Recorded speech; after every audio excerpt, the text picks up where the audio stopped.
दर्शन शुरू जगो सैया आजू पटना के घाट बरती पहोखिना सहैया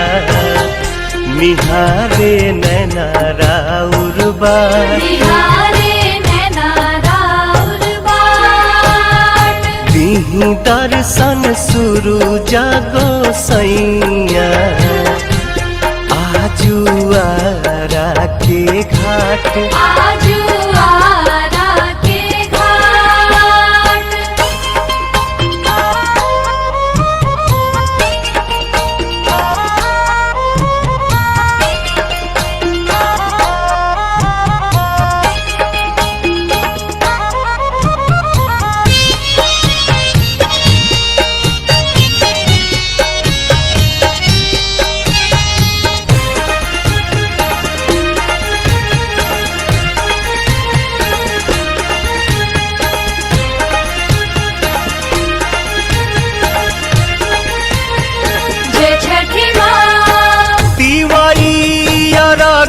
देवे अली गंगा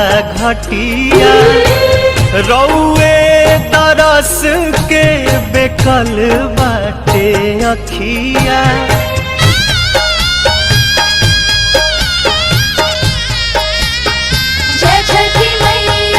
तिवाई अर्घ देवे अली गंगा घटिया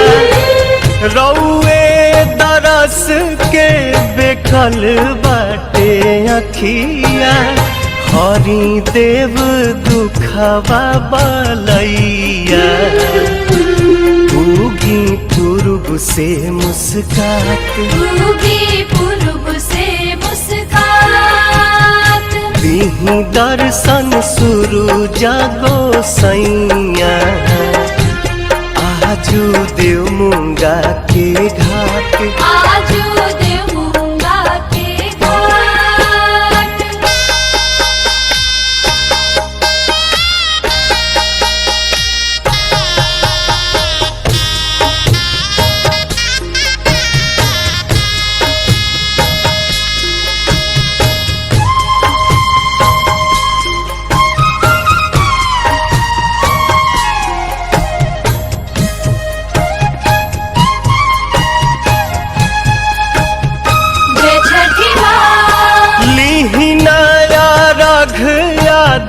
दीही आशीर्वाद जी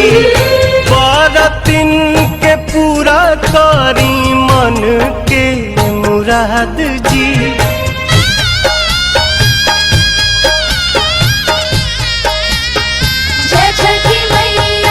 लीहिना अर्घ आदित्य दीही आशीर्वाद जी बरतिन के पूरा करी मन के मुराद जी पवन गोविंद परेले पैया दर्शन दीही साक छात दीही दर्शन शुरू जगो सैया आजू बगसर के घाट